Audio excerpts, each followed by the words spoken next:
President Trump raised tariffs on all countries to 15% Saturday, up from 10% a day earlier.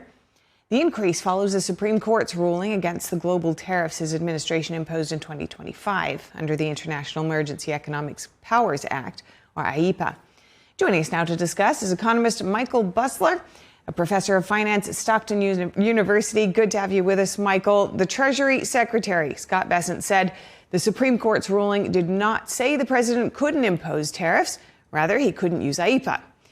Trump and Bessent said tariffs would remain in effect and 2026 revenue would remain unchanged through the use of several other provisions. That's Section 122 authority, combined with potentially enhanced Section 232 and Section 301 tariffs.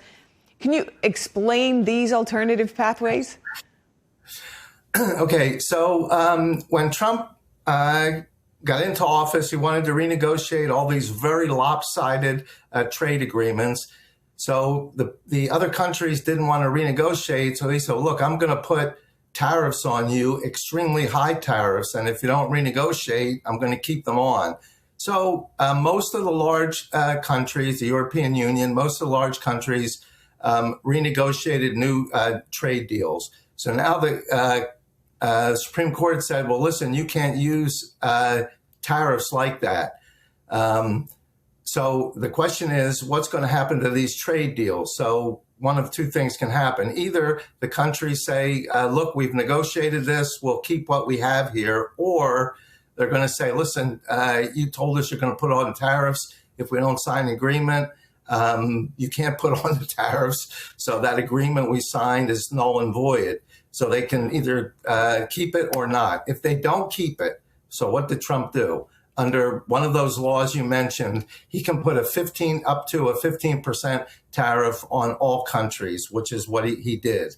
Now that can only be done for 150 days. At the end of the 150 days, he has to get Congress to approve the tariffs. Congress will never approve the tariffs. Republicans don't have a large enough majority because none of the Democrats will vote for it, and even some of the Republicans don't like it. So he'll never get congressional approval. So now he's going to use the second law that you mentioned. That says if the Commerce Department investigates a country and finds out there's an unfair trade practice, then the president can impose a tariff. So in that 150 days that he's put on the tariff, he's going to have countries investigated by the Commerce Department. And when they deem it was an unfair trade practice that they've been using for decades, then he'll be allowed to put a tariff on. And essentially that has been the reasoning for most, if not all, of the tariffs in that slew of tariffs that the president has implemented. So we'll be waiting to see, but assume that we may find that it has been uneven. The Supreme Court didn't mention anything about refunding the collected tariffs. Over 1,000 companies have now filed suit, though. So what happens with those collected funds?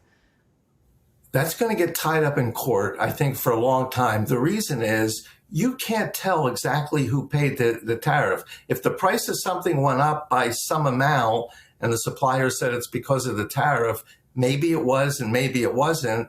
And then how much of the price increase was due to the tariff? Then consumers paid some of the tariff. Well, how are you going to give them back? How are you going to figure out how much they spent?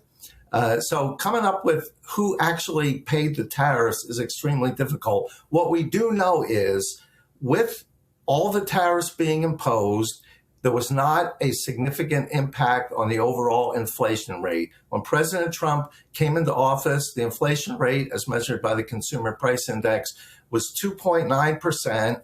A year later, it's down to 2.4%. So it doesn't look like the tariffs really had any significant impact on increasing inflation. And on the good side, President Trump has negotiated better trade deals. Most importantly, foreign markets are now open to U.S. manufacturers. The reason these old trade agreements were so lopsided is we charged only a 2.5% tariff to most countries.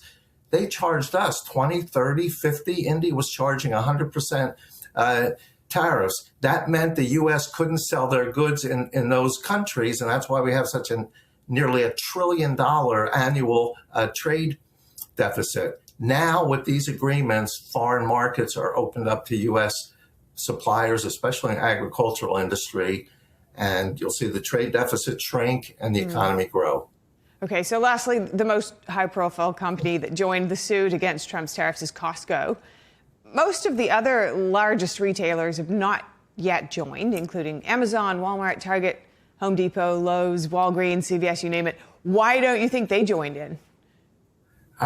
Because it's going to take years to figure out how much you actually paid. And even if you win in court, it'll get appealed. And then it'll go up to the Supreme Court to say, well, the Supreme Court said we can't tariff anymore, but what about the tariff we already had in place? What do we do with the money? Who knows how they're going to decide? Kavanaugh, in the dissenting opinion, was very emphatic in noting that trying to return this money is a nearly impossible task.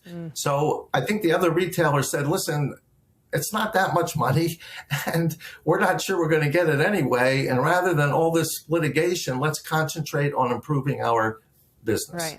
Right. Okay. It's all in the name of business. Okay. Thank you so much, Michael Busler. Good to speak with you. Thank you.